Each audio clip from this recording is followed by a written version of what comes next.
Everybody, I'm Bobby Burton, joined by Jerry Hamilton. This is the Friday afternoon live stream brought to you by our friends over at Garage Beer. It is beer-flavored beer on a Friday afternoon. Jerry, how you doing today? Rod Babers will be joining us momentarily as well. We're going to have a good time here today. Jerry, there's Rod B right there. How you doing, Rod? What's up, fellas? Hey, so we had an Ask Me Anything on the message board earlier today, where fans could ask us anything they wanted to on ontexasfootball.com. Jerry, you got some interesting questions and answered a few as well. So did I.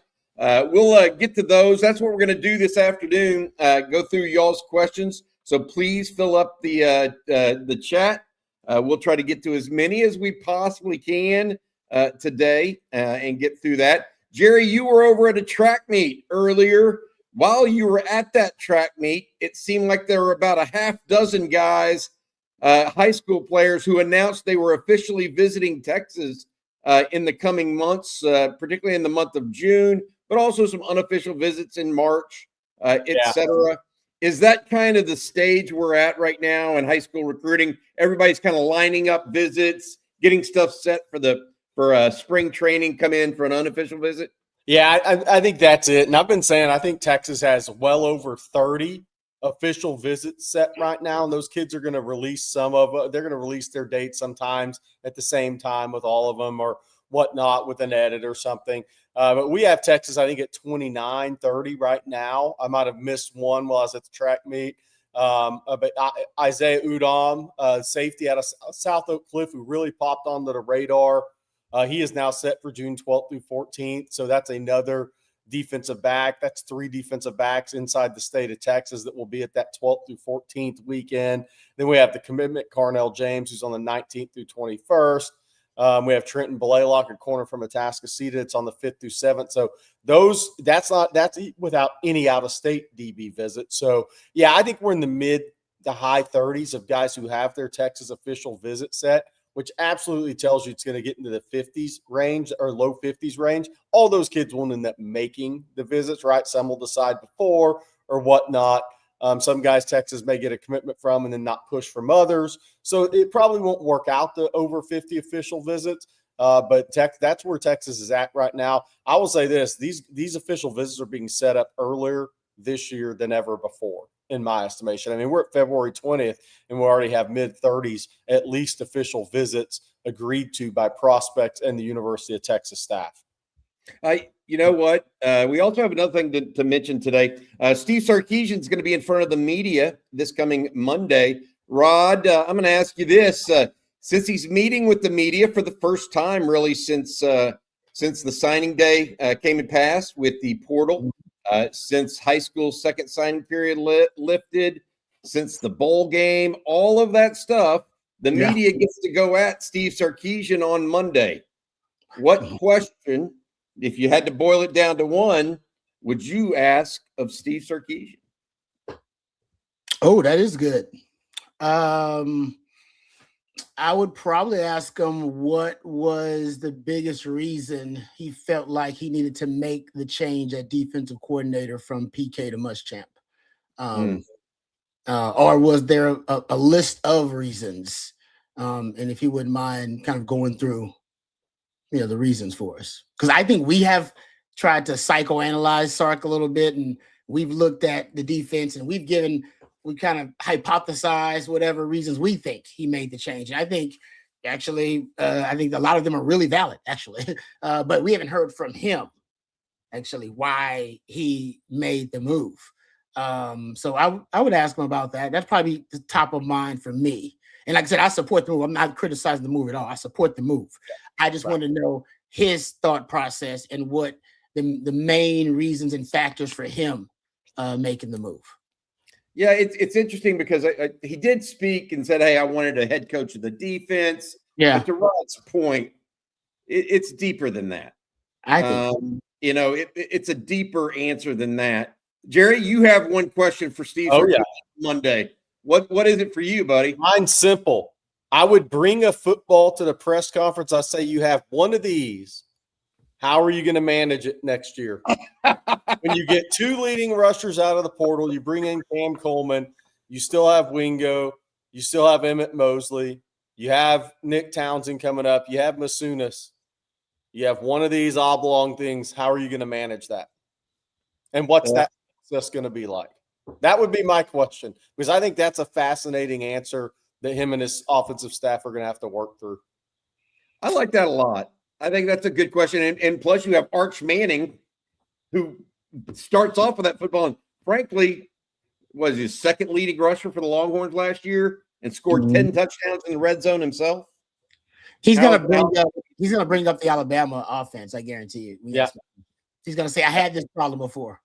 Yeah, a lot of talented guys. He'll bring up the Alabama offense, which it's a good answer. But I guarantee he'll bring it up because I think he got asked about that a little bit before, like in previous times, like how you gonna divide up the shares and touches, and he always kind of hints at, "Hey, I had this problem before as a play caller at Alabama, and we did pretty good." Because the reality of all that situation is always this. It sounds, and I'm not saying it can't be pulled off. It is all the time, but here's where it always ends up being different. When all these guys are recruited to Texas, the conversation's easy. But then when you're in a game and you don't play for a quarter, then somebody who's used to being a go-to player gets disappointed, right? If you go to the game and you have 6 touches when you used to have an 18, you're going to be disappointed. So the adversity is going to hit at some point. All these guys aren't just going to be, okay, cool, I got 8 touches, I got 3 targets. That doesn't work that way. Guys are too competitive. So how are you going to manage that? Because that is one of his biggest jobs next year, if not his biggest job or this season coming up, is managing all that.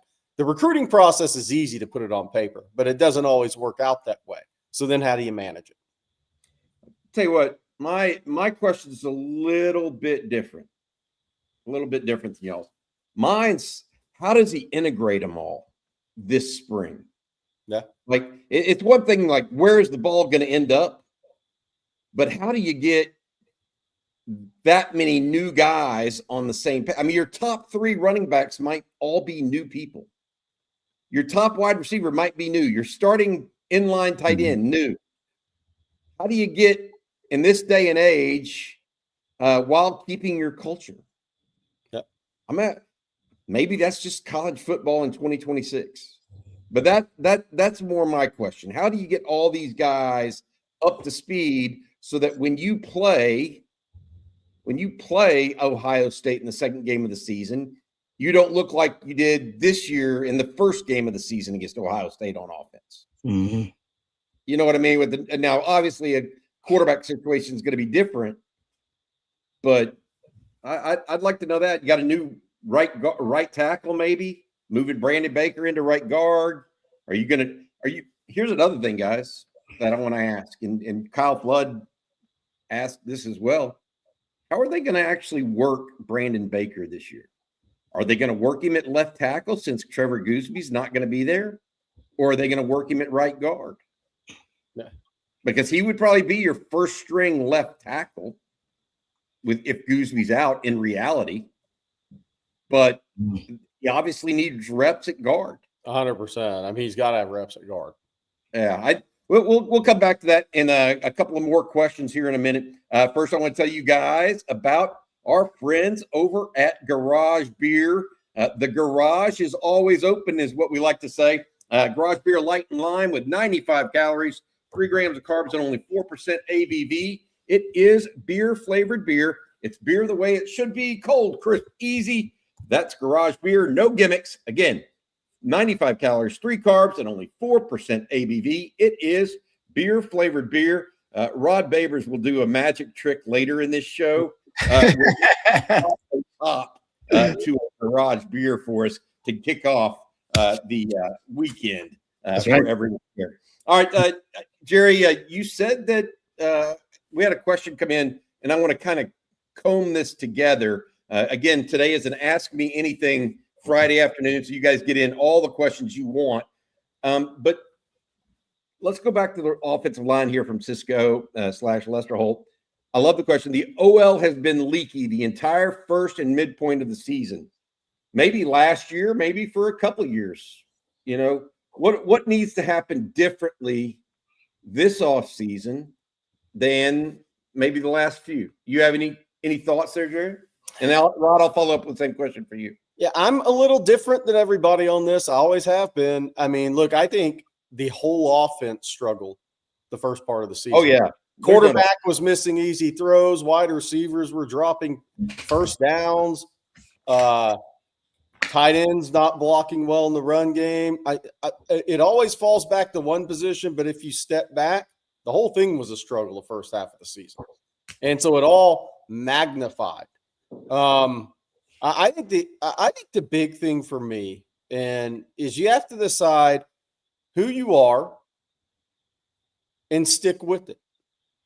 Who you are and stick. Now, Texas midway point changed up a lot of what they were doing from a schematic standpoint on the offense. I think everybody's talked about that at length. I think the big thing this year is to go in and know who you are, what you are, and rep that out and stick with it. Because I think the one thing that happened last year, I think the big thing for me was, and we talked about going into this season, and I was excited to see what it would look like. Arch is going to be under center more. There's going to be more of a downfield passing game because the year before, Texas had the highest number of targets inside 5 yards, right, from quarterback to wide receiver in college football 2 years ago in 2024. That wasn't going to be the case in 2025. They were going to a much different offensive approach with Arch Manning, and they were going under center. They were doing a lot of different things, and then they kind of peeled back and went back to 2024, closer to that later in the season. So I think the biggest thing for Texas offensively, for Sark, offensive line, all of it, who are you going to be, and did you evaluate this team correctly, and are you going to be able to build on that over the whole course of the entire season? Because anytime you're having to switch midway through the season, that's not good. That means a number of things are going wrong, and one position is catching most of the blame. But I think there were other things that factored into that as well. Hey, Rod, I get where Jerry's going, and I agree with it largely. I mean, it was offensive dysfunction. It wasn't just OL dysfunction. I mean, to Jerry's point, I think anybody that watched, Arch Manning skip a throw, or Ryan Wingo drop a pass, or some guy, an edge rusher get completely free because a tight end blew in his. I mean, we all saw it the first 5-6 games of the year. But specifically about O-line play, what do you think they can do to start that group quicker and not have the same issues? Because look, the quarterback is back this year. That should be addressed and fixed. But you do have only 3 of the offensive linemen coming back from last year. So what can you do to amp that or start the engines of that offensive line a little sooner? Is it more hands-on from Steve Sarkisian, or more emphasis on it, more really deep dive on it for him, as opposed to just looking at the actual play calling and run game versus pass game, et cetera? What can he do to push that along a little bit?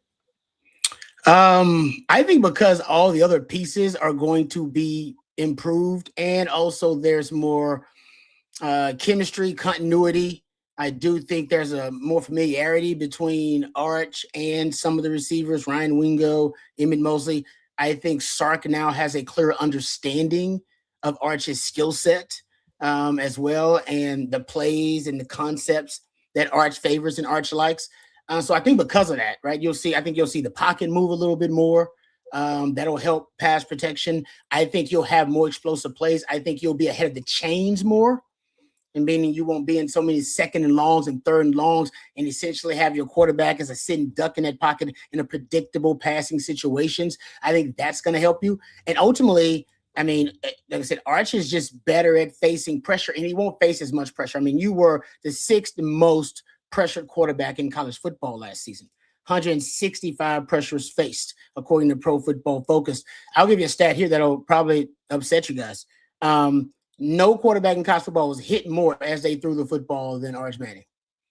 He had more hits as he was throwing the football than any other quarterback in college football. And on top of that, he had the most on-target passes under pressure dropped by receivers in the country. Wow. Number one. Nobody in college football was under pressure and had more on-target passes dropped while under pressure than Arch Manning. Now, I'm sure Sark was looking at the film going, damn, if we could have got that one, that really would have helped us out in that drive. That would have changed everything. Right? So Arch is better now at dealing with that pressure. He won't have to deal with as much. I think this group will be significantly better in pass protection. But I think the knowledge now that Sark has about Arch and Arch's ability to scramble, Pro Football Focus has him over 10 yards per rush on scramble plays. He's averaging over 9 yards per rush on scramble runs versus powerful opponents, 11 yards per pass attempt when he's scrambling. That is a weapon. I think Sark now understands that's a weapon. I gotta cultivate that and use that. I think you'll get some of the concepts built to the offense that will almost incentivize him to scramble. I think you'll get the 4 verts back with big wide receivers on the outside, big slot. You got a tight end and Townsend that could work that seam. Sark has never been really a four kind of a 4 seams guy. Never been a 4 verts guy. But I guarantee you, with 4 verts, you'll see the defense have to make a choice. Are you going to put two safeties back deep to defend Ryan Wingo, Cam Coleman, and your big slot, Evan Mosley, threatening you down the seam, and then a Nick Townsend? And if you do, great, because Arch Manning's going to have a lot of green grass. Or you're going to have your defensive line be really disciplined in their pass rush lanes. So I think you'll have more situations where Sark's going to force the defense to make a choice. All right, are you going to stack? You're going to stack that box, put that extra guy in that box to try to stop Hollywood Smothers and try to stop Raleek Brown and Arch Manning, the legs, right? The +1 in the run game. Or you're going to try to, limit the explosive play because Arch digs a long ball with Cam Coleman, who had more deep contested reception than any other receiver in college football. Ryan Wingo, who can take the top off of defense too. And Emmett Mosley, who can run that slot fade. Bobby's always talking about that's so tough to defend. I think you'll just have so many problems that a defense will have to address. It'll make the offensive line job easier. Because last year you just didn't have a lot of threats last year for defenses to have to worry about. I mean, you built one in with Ryan Wingo as the yak daddy late in the season. That's why he kept going back to it, guys. Why did he keep going back to the same damn concept? Because it was the one that was working. What other concept you had last year do you go, that's teams got a problem stopping that. They can't stop it. Other than Art deciding to freestyle and improvise. That was it.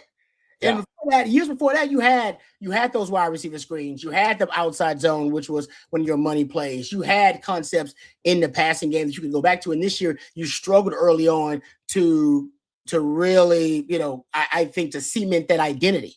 And now you start to figure it out late. I think you won't have that slow start this time. I think you'll pick up kind of where you left off last year with more added pieces that are going to make the defense have to account for them. And when the defense has to account for them, guys, I can't put all these sophisticated, complex pressure packages together to really discombobulate your offensive line. Because I got Cam Coleman to worry about out here and a Ryan Wingo to worry about here. You got Hollywood Smothers and Raleek Brown. You didn't have enough threats last year. You just kept saying that, Bobby. You didn't have enough home run hitters. No touchdown scores. I'd go into that, man. I got to take one guy away. One guy, Ryan Wingo. That's it. I would say this from an offensive line standpoint. If they get left guard solved, I think the rest of their parts are going to be pretty good on the offensive line, as long as they play to the scheme and strengths of those linemen. Because like what we talked about last year, there's been so many ways people have won championships in football. Georgia won 2 national championships with running backs that ran 4.65, 4.68. But they were a downhill power team, right? So you don't have to have the explosive playmakers. Georgia's team was not full of explosive playmakers. They really weren't. They had a dominating defense, and they had a powerful offense, and they played off of their power run offense. I don't see that being Texas. That's not what Sark does. So your offensive line, if you mix in your left guard, I think Sark needs more of the explosivity for his offense if you don't have a power downhill run game. to control clock. I want to say this, though. I mean, we can go back to that Georgia offense all you want. They may have had a power run game, and they are predicated on it. I'm not going to say no, you're wrong. They won 2 national championships with Brock Bowers and Ladd McConkey. Yeah. Mm-hmm. Yeah. They had Ladd McConkey and Ryan Wingo or Cam Coleman or any of those guys, A.D. Mitchell's. Ladd McConkey is every bit those guys. But Brock Bowers was special. Yeah. I think Ladd McConkey's special too now. I'll disagree with you. I think he's that good, believe it or not, Jerry. The other thing that I wanted to go back to with what Rod said, your comment about Arch and taking a lot of hits. There are 2 ways to look at that. One, the offensive line was Swiss cheese too often, right? That's the easy narrative to dissect or think about. The other is Arch was willing to be hit a little bit more. Mm-hmm. Yeah. He was willing to stand in there. Yep. And take a little bit longer and deliver. Mm-hmm. I think I see all of us nodding our head on that. Yep. That's part of that. So, all right. Hey, got a couple other things we want to get to. We got a couple of news break things that we need to discuss. Joey Aguilar, the quarterback at Tennessee that we thought was petitioning for his 6th year, essentially, or 7th, whatever it is now for him, to become the starting quarterback again at the University of Tennessee. He filed an injunction. The injunction was denied. So, having said this, the NCAA doesn't win too many in court. They won today against Tennessee. That could change who Texas faces in Knoxville for the first conference game of the year in 2026. They have a couple of young guys. George McIntyre was a redshirt freshman this year. He'll be up for that job. And then Fazell, what was the true freshman, Jerry? That was one of the top handful of quarterbacks. They're going to be young quarterback oriented in their first SEC game. With Arch Manning going to Knoxville, where his Uncle Peyton played. I got to say this. If Joey Aguilar does not play in that game, there is no question that Texas will be favored by at least mid-double digits going into Knoxville. No doubt about it. That's number one. Joey Aguilar, injunction denied. I'm not saying it's over because there's always appeals. They can appeal to the Supreme Court, I guess. But long story short, that is something that did break today. Also, this is going on right now. Manny Football saying, anyone hear about Indiana being investigated? Indiana played a player this year that was going through a injunction, I believe. And so a state injunction. So theoretically, he could be deemed ineligible or could have been deemed ineligible. The NCAA right now, I don't know if y'all, Rod, you and Jerry saw this. Yeah. They're discussing about invoking a 50-year-old rule that when a team plays an ineligible player and after the fact, they can make you vacate your wins and championships. Yep. They did it in Memphis in basketball, Cal over Derrick Rose's SAT. Yeah, but so here's the question, though. What do you care if they revoke it? Like, here's my point. They took away the Heisman from Reggie Bush. Maybe it should have gone to Vince Young anyways, in my opinion. But Reggie Bush is still the winner of the Heisman Trophy that year, and now they've given it back to him. But how weak is that, by the way? But my point being is Indiana is always going to be the 2025 national champions, even if you make them vacate it. Is that just the NCAA is acting like it's a big thing to y'all? Is that a big thing unless they actually also make them give back money somehow? I mean, like you get a big fine, but I don't think that vacating wins necessarily hurts you in the purse strings. What do y'all make of the NCAA and their kind of thought process on that? Rod, I'll let you go first. I mean, they're already hated and despised by fans, coaches, administrators, like who likes the NCAA? Can anybody? Is there anybody out? The Supreme Court hates them. I know who does. Like teams like St. Joseph's, St. Bonaventure, Duquesne, people that get in the basketball tournament. You're probably right about that, but for the most part, they always lose the PR battle. And if they decide to invoke this whatever cause for Indiana playing a player who was dealing with an injunction, they'll just become even more hated because most people at this point, considering the toothless and basically corrupt organization the NCAA is perceived as, nobody will care. Like it'll be something on the books officially. They may take away the wins and championship, but perception-wise, no college football fan will respect that decision. And in their minds and in their hearts, they'll still say it's one of the greatest turnarounds in sports history, and Indiana's got themselves a championship. So they can decide to do it, but they're just going to be even more despised than they already are. They're going to make them take down the banner from the rafters, but everybody remembers it. Everybody remembers it. Yeah, exactly. Yeah. Well, I don't know. Look, I haven't dove into the timing of all of it, but look, if a team plays an ineligible player in a high school season, they normally rule on that before the playoffs, and then that team's done, right? Or, they won a first-round playoff game. Oops, they were playing an ineligible player. You're out. The team you beat, you're moving on. But the problem I have, without knowing 100% of the specifics and timing of this, is why are we just now getting to it in mid-February? If it was such a big deal, I'll tell you why. I'll tell you why. Mid-November. I'll tell you why they're doing it. It's because the NCAA keeps getting taken to court about everybody and who's eligible and who's not. So if they issue a blanket statement of, okay, y'all go ahead and take us to court and support these injunctions for the players that y'all are talking about, that's fine. Go ahead and do that. We're going to make you vacate your wins in after the fact. That's what they're trying to do. That's why it's now, Jerry, because all of these,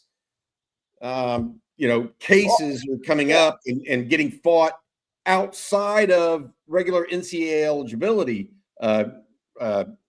venues. They're being fought in a court of law. Yeah, and they can't win. I get it, but I guess my point is, if you have a team having a season like that, and this is that big a deal to where you're willing to take away a banner, then this should have been brought to the attention in November before they would argue that they did. Yeah. But I agree with you. There should have been more urgency. Yeah, more. Yeah. All right. Hey, Jerry, I want to stay with you on this. Okay. Jermaine Bishop, Easton Royal, Dylan Mitchell, young man that you saw at track today, right? Yeah. On the field at the same time with terrified defensive coordinators. Now, Rod, I know you know about Jermaine Bishop, who's on campus, and Easton Royal, the receiver. Dylan Mitchell, and Rod, I know you know about this guy too. Dylan Mitchell is a young man that's down in is he at C. King or is he at Willis? Yeah, he's a fastest down east side Houston. He ran like a 10-1 last year as a freshman. Yeah. Good Lord. Rod. And so Jerry was out there today at a track meet watching and talking to folks around Dylan Mitchell, other people in the area. Jerry, you came away with some interesting nuggets. Share them with everybody. If you want. I got 11 minutes of a YouTube interview with him. We'll piece that in probably Tuesday with Recruiting Breakdown because I just wanted to talk to him. I've just been interested because he's going to have a huge decision to make his senior year, whether he's going to play college football or take a pro contract likely from Nike and track because that's where he's headed. But he has 37 offers. He is not big right now. I mean, you were talking 5'7", 170-ish. Wow. 165. Okay. To be running 10.07. He just went up to a national 60-meter race, ran 6.64. First race of the year. In 3 weeks, I think it is, he's going up to a national indoor meet in New York and running the 60 against Lyles and other Olympians at 16 years old. Now, he is like Nike's pushing him. So I think C.E. King thinks he could run 9.9, 9.91 this year, 9.92 if he stays healthy. Like today, I didn't stay for his running because he was going to run the 4x1 and he was going to run the 400. I went and watched some of the shot putters, long jumpers, talked to some other guys, just see who was out there. But he wasn't really going to push today. It wasn't a push for him. But on the recruiting front, his dad, Billy Mitchell, came out of DeSoto and went to A&M, played defensive back at A&M.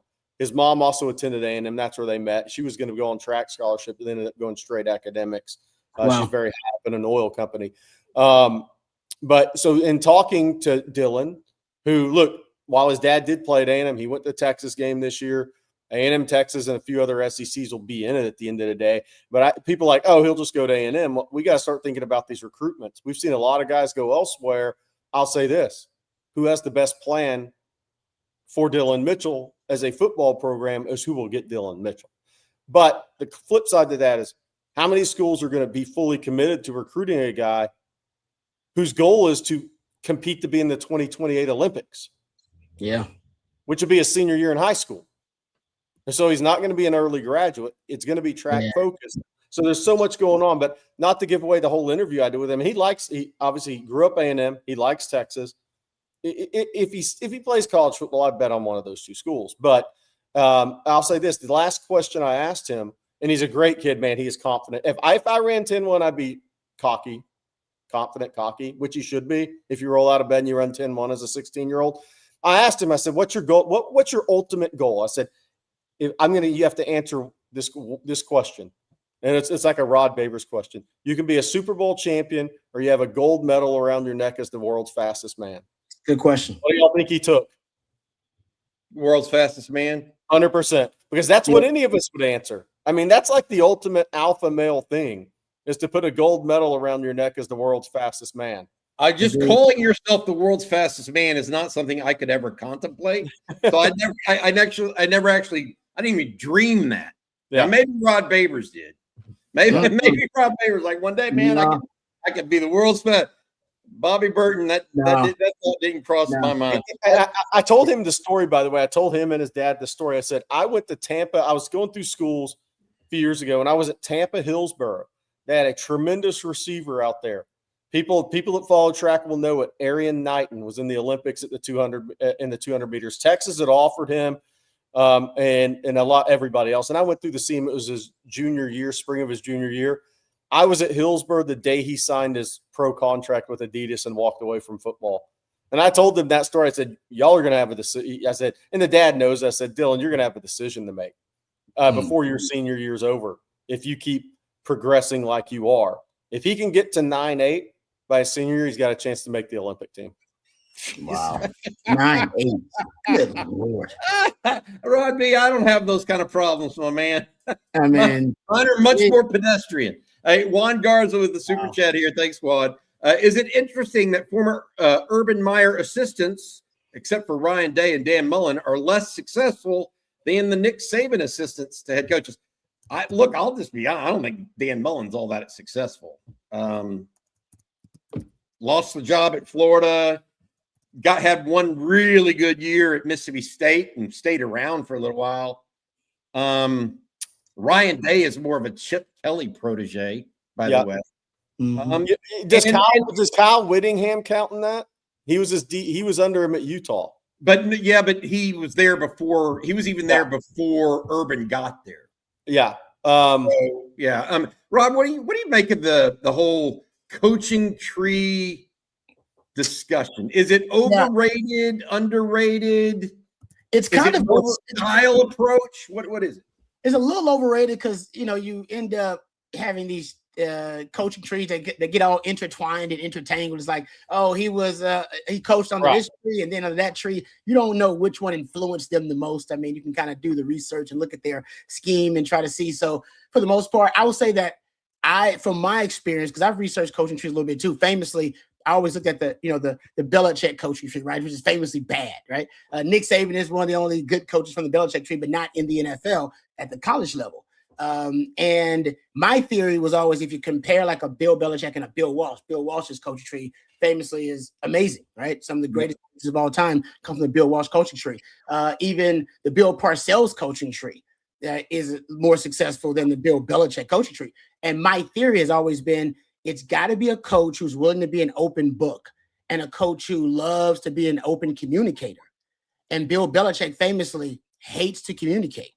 And he operates in a very clandestine fashion, right? Remember, he benched Malcolm Butler in the Super Bowl and didn't even tell his defensive coordinator why, right? Like, he keeps secrets from his own staff. And somebody who operates that way, like, how am I supposed to learn, how to become a better coach and learn what the secrets are to the secret sauce, if you will, if you don't reveal it to me? And famously, coaches like Andy Reid and coaches like, Bill Parcells, famously, even coaches like Bill Walsh. Bill Walsh wrote books. He was a professorial, right? He did clinics all over the country. Like, hey, this is my secret. I'll tell everybody about the West Coast offense. And Bill Belichick famously, right, was very secretive about that kind of stuff. And I think he was just trying to keep the rest of the league from catching up to him. He didn't want his coaches, finding other jobs and everybody finding out his secrets. But anyway, I digress. I feel like that may have something to do with Urban Meyer. Listen, everybody has kind of character criticism of Urban Meyer just as a person, potentially. And I do think some of that may come back to you in terms of your coaching tree. How you communicate with others, how you value relationships, that kind of stuff. I think it matters in your coaching tree. And nothing against Urban Meyer, but I bet Nick Saban probably values some of those things more than Urban Meyer did. Even though Urban Meyer had a lot of success too, I think we've seen he didn't really value relationships. And not a lot of people have fun things to say about Urban Meyer, who worked with Urban Meyer. But Nick Saban, people love Nick Saban. And by the way, I think Nick Saban, and like you said, they're all intertwined, right? But if you look at what Nick Saban's coaching tree is as it's listed, he did get that third national championship coach in his coaching tree this year in Cignetti, tying Jimmy Johnson. Jimmy Johnson was the only coach that had three different coaches in his tree win national championships. Butch Davis, Ed Orgeron, and Larry Coker. So wow. Nick Saban tied him this year with Kirk Cignetti. And think about Jimmy Johnson. What is he? Jimmy Johnson does television. Like, Jimmy Johnson's famously a very open guy. Been going for 30 years. Hey, by the way, Jimmy Johnson, his coaching tree, Norv Turner, NFL head coach, Butch Davis, NFL head coach, Dave Wanstedt, NFL head coach, Dave Campo, NFL head coach. I mean, Greg his Schiano. coaching tree is college and the NFL. It's pretty wild. And Tommy Tuberville almost won a national championship. Who was in his tree? It's pretty wild, man. To look at Senator Tuberville. Hey, couple other thoughts here as we talk about some of this stuff. One thing I wanted to get to next is going back to the Arch Manning question, guys, that we had earlier. Tommy had this comment. I was talking about how Arch held it more. And Rod, I'd like your thought on this one. Was Arch more willing, or did the scheme force him to hold it longer? I will say this. I thought he held it longer than Quinn Ewers was willing to. Mm-hmm. But Tommy goes on further. When all the routes are 15 yards downfield, you have to hold it. What are your thoughts on that? Was that scheme driven, or do you put it more on Arch being a little bit more patient and or willing to get through things? What do you think? I do think that Arch actually is willing to stay in the pocket and look for the deeper routes in the progression. I think we saw that even when he got his couple of starts in 2024. And I think Sark may have, they may overindulged that early on in the season. It was just like a lot too many deep routes in the progression over and over again, and almost became predictable in teams realizing, they're gonna try to beat me with Arch's arm down the field, Arch in the deep ball. And I think that's why you saw the shift right mid-season where, all right, let's get the ball out of his hands. We don't have the offensive line, number one, that's gonna hold up for these deeper routes down the field.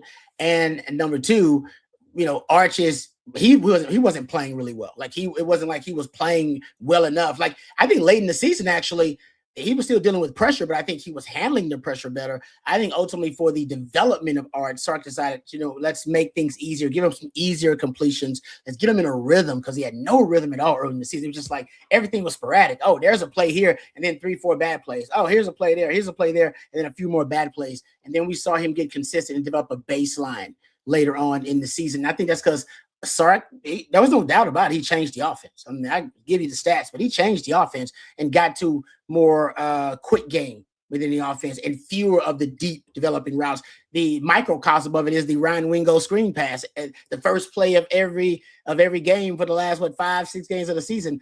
That was because I think ultimately he wanted to get him in a rhythm early on with simple completions in the offense. So yeah, I think Tommy, you're right. In a nutshell, I'm saying like I agree with you.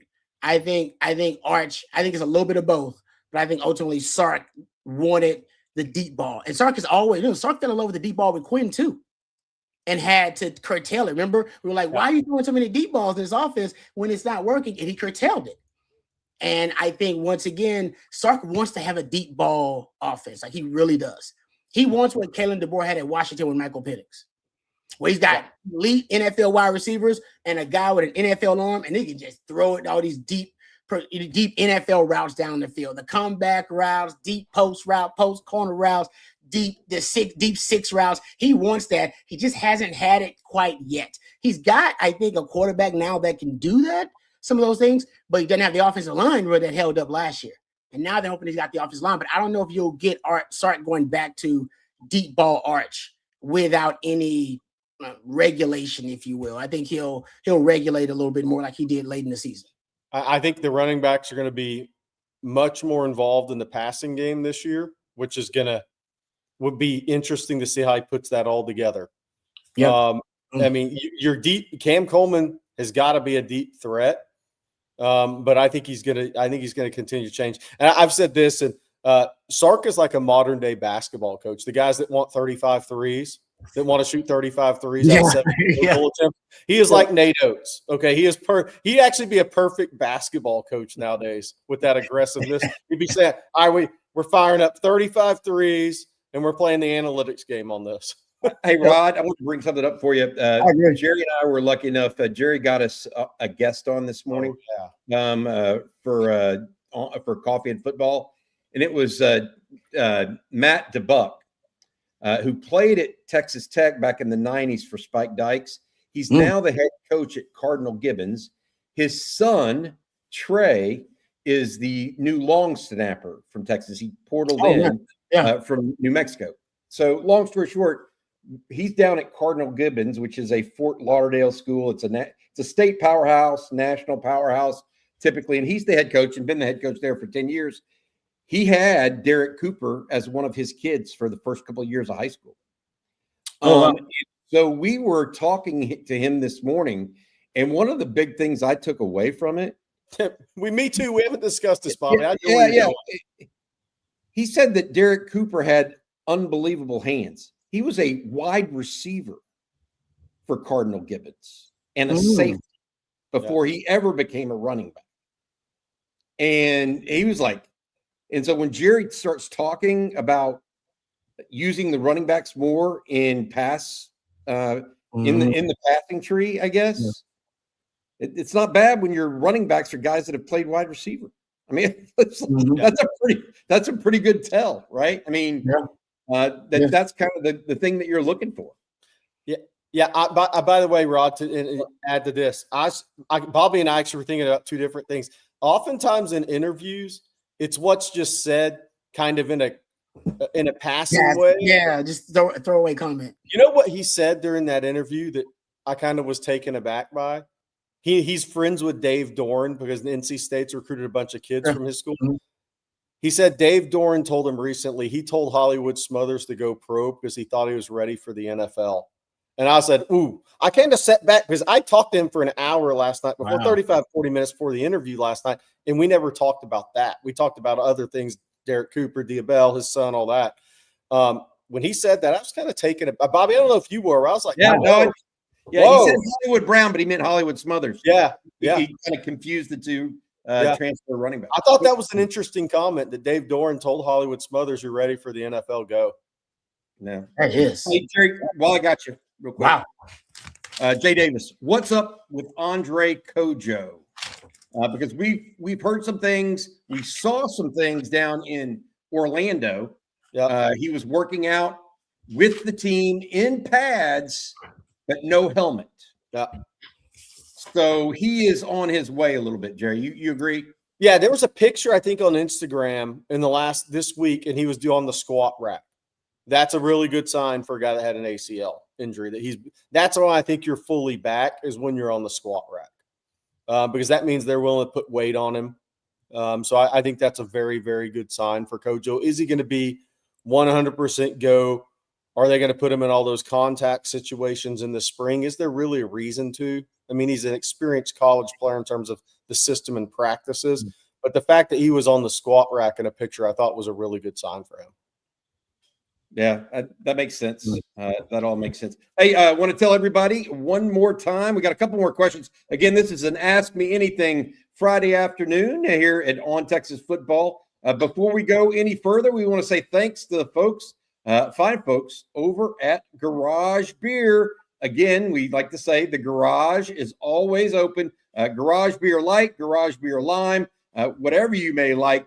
95 calories, 3 carbs, and only 4% ABV. It is beer-flavored beer the way it should be. Cold, crisp, easy. That's Garage Beer with no gimmicks. Thank you to the folks at Garage Beer for wait, is Rod going to pop a top? I'm waiting. I'm going to wait to the end of the show. You're waiting to the end of the show? Okay. I'm going to be professional. I don't want to just, we still got some work to do. So, Still some talk to go. Okay. Yeah. This one from TJ Moore. How are conference schedules determined year over year? Is it politics or coaches bidding or drafting certain games? So Good question. I don't know about always.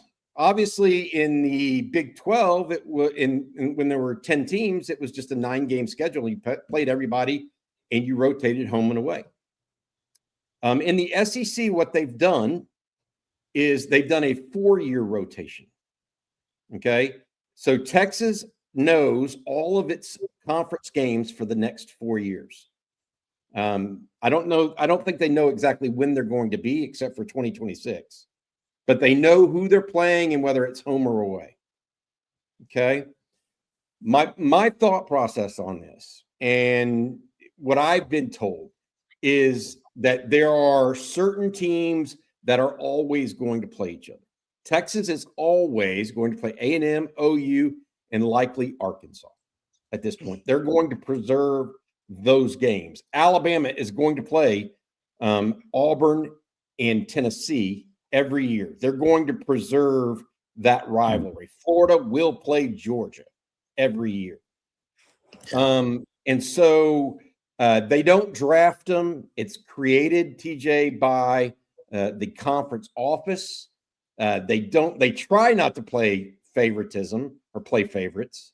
Obviously, A&M got a little backslap last year. I think that's what we should best say, I think. But it is truly just one of those deals where it's you get what you take. You take what you get. In conference, out of conference, totally different situation. Hey, a couple of updates also while I've got you. We mentioned earlier in this podcast, Joey Aguilar, the quarterback at Tennessee, denied an additional year of eligibility injunction. They could still appeal that, so they probably will. So we'll probably have to follow that for another month or two to determine whether or not he will be able to play Texas when the Longhorns go to Knoxville in late September. Also, news, Texas baseball, first pitch tonight at 7. They host Michigan State for a 3-game set over at Dish Falk. Make sure you check that out. The Longhorn women's softball team is winning, I believe. They're in the 7th or 8th, 6th or 7th inning right now, last I checked. So make sure you check them out. Jerry, what's on tap for basketball this weekend? At Georgia. All these games, they have 4 quad 1 games in a row. I mean, this is a extremely tough 5-game finish for Texas. They're at Georgia. Then they have Florida at home, and that won't be pretty. Then they go to A&M. Then they're at Arkansas, which is a bad matchup as well. Then they have Oklahoma at home. And the whole key is you got to get the 9-9, and you're in. And whether you're in a play-in game or you're in the tournament, you're in. If you go win an SEC tournament game at 9-9, I don't even think you'll win the play-in game the way things are falling right now. But there could be conference tournament upsets. But 4 quad 1s in a row. I think Texas matches up well with Georgia. I think at Georgia and at A&M are their best chances to get win number 9 before Oklahoma, so they have a shot at 10. Chris, GB 2000 asks, when's the last time Texas won 6 conference games in a row? That's a great question. I'm guessing that was 8-9 years ago, maybe. No, I don't know. That's a great question, Chris. I'm going to ask. Well, it would have been 2023. They only lost to OU. They won. Yeah, they only lost to OU, and then they also won the Big 12 championship game. That would have given them 6, I think. Yeah, I think. He has basketball. Oh, basketball. Yeah. I'm sorry. He asked that because I was talking about. I don't know. I'm going to ask Scotty Mack that because it's been since 2020-21 since they won 5 in a row, and it may be the same year. Man, it's a good run for Sean Miller in his first year, guys. That's crazy. Good run. Hey, this one from the magician from Magic Man. What was the last Texas football game y'all got to watch fully in person? This is a great question because Jerry has to do the watch with us, and he has to be online during the game. Rod does the third quarter of the watch with us, and then he and I do the post-game show. So the post-game show, we have to do immediate. I mean, we basically start the minute the game's ending, so we can't be on site. What I do, just for the record, is I'll go to a bunch of first halves and leave at halftime and get to the desk where I do the post-game show from. So what that could be, whether it's a home or away game. Like I went to the Vanderbilt game first half and got out of there right at halftime, saw the touchdown that we gave up, and then said, oh no, they're going to end up making this a game. And sure enough, they did. Right. That was one of those touchdowns where you're like, that was an old Texas Tech touchdown at the end of the half. You knew that's going to come back and bite us. Rod, Jerry, when's the last time y'all went to a full game? Rod? It's got to be when I did sidelines, man. You got to go all the way back to probably 2012 or 2011. I was doing sidelines, so I would be able to watch the game while doing the sidelines. And that had to be it because after that, I'm usually either doing a post game with you guys. Like you said, we do the in-game live watch and the post game. And so watching it in person, that's probably the last time. I don't know if that's good or bad. That's the last time I've watched one in person, the whole game. Mine is a really bad story. Uh-oh. It was when Dylan Gabriel beat Texas in the Cotton Bowl. Woo! Oh no! And I got there and I was sitting up under the shaded area and there was about 1,000 crickets all around me. First of all, that place is full of crickets, dude. Anybody that knows if anybody's been there knows what I'm talking about. It was full of crickets, and I'd never seen that many crickets in my life. But I was at that game in that after that first Quinn at INT, and they pulled QB draw. I said, "It's going to be interesting. This is going to be interesting because Oklahoma was about to throw the kitchen sink at everything else at Texas that game. You could see it coming." And that was JT Sanders in warmups. I remember texting Bobby and people, that dude ain't going to be able to go. He was badly limping. Like when he was warming up, I was like, no chance. And then Jake Majors went down. Connor Robertson's first game ever was the Cotton Bowl. First action ever. And he held up well. That was probably a sign of things to come. He held up well. But I'll give Quinn credit in that game. That was a really rough start for a quarterback. And I think he completed 24 in a row after 3 turnovers. Yeah, I remember that. That's a hell of a comeback to give him credit. I mean, I think he ended with at one point, maybe it was 23 chat, but he completed over 20 passes in a row at one point, and he looked really good after that bumpy start. I think that may be the last game I wanted to vomit after the end of it. Oh. If you saw the whole thing in person, yeah. Like sometimes I just get, that may be like there have been other close losses in the afterwards, but that's the one that may have. I wanted to hurl after that. Hey, it's closing in on an hour here, so we're getting ready to wrap things up. I want to say thanks again to our sponsor, Garage Beer, but we're going to take one more comment, and it ties into something that we were talking about earlier, taking away taking away Indiana's national championship, or these teams that are playing ineligible players in the NCAA's eyes, but not in a court of law. The NCAA probably possibly taking away titles. Tommy Lou comes up with a comment that is just too true to make sense of. If they didn't take away Michigan's title, they're not doing anything to Indiana. I mean, how do you have a coach that is cheating knowingly? I mean, that's not a court of law. That's just he was cheating. Yeah. I mean, a judge isn't telling you it's okay. He was cheating. Yeah. The whole staff was essentially. Yeah. As a result of it. A lot of show causes. Yeah. I mean, that show cause by Connor Townsend just got denied again. Yeah. I think Tommy's spot on. He is. Yeah. He is. Yep. The NCAA doesn't make a lot of sense, though. I will say that. They don't Well, make to Rod's point, Rod just goes back to they just don't make sense. they don't make The NCAA is trying to preserve the academics part of college athletics with a ruling like this, right? I mean, that's really what they're trying to do. Are you eligible to be a college athlete? Now, but here's the problem. You know, are they really college athletes anymore? Or are they pros? That's where the NCAA's got mounting issues with a lot of their stuff is once these guys are starting to get the pay for play, they're not really college athletes. Let's be real. That's the issue they're going to have on anything. Some are, some aren't, and they all have to go to class. I don't know if y'all saw this comment from Miles Graham. I think it's Miles Graham. Is that his name? Yeah. The wide receiver at Notre Dame transferred from Ohio State to Notre Dame through the portal. He was asked in his first media appearance, what's the difference between Ohio State and Notre Dame? His answer, well, you have to go to class. All online now. Did he mean online classes? Online. Cardell Jones back in the day was accurate. It seems like the former Ohio State quarterback is, we don't go to school for school. Wow.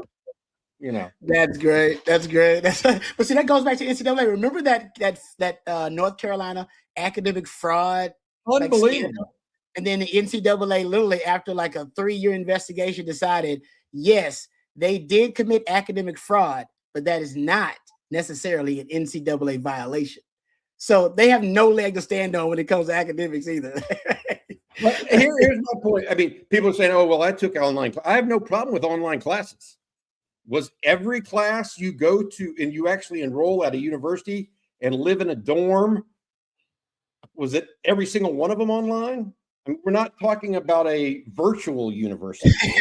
I mean, we're not talking about Southern. I'm not trying to be. I respect that just as well, but when I went to Texas, you went to class. Maybe you don't at Ohio State if you play football. Yeah, maybe times may have changed. I want to ask the guys. Got to be easy on tests. I mean, what do you do? Just take a test with somebody else right next to you? How many online classes does Arch take? Well, and those guys. Is Arch going to every class? Because some tells me Arch ain't going to every class because he's getting mobbed going to every class. Yeah, you can't. So he probably got half of his classes definitely online, if not more. Yeah. Well, I mean, think about some of the female gymnasts now that have a gazillion followers. Yeah. Yeah, exactly. The young lady at Auburn. Can you imagine? I mean, so some of that is understandable, but for the third string offensive guard or for for a wide receiver that had less than 10 catches last year, get your butt in class. That's what I said. All right, hey, that's going to do it for today's coffee and football. A Longhorn live stream here, and I missed that, Rod. I missed it. Garage Beer, thank you so much, guys. To the folks over at Garage Beer and for our friends at Faust Distributing. Their sponsorship every Friday afternoon live stream. Thanks to Jerry Hamilton and Rod Babers. We will be back tomorrow morning with more from Longhorn Land. For Jerry and Rod, I'm Bobby Burton. You guys have a good weekend and pour out a cold one for us. Hook 'em horns. Hook 'em.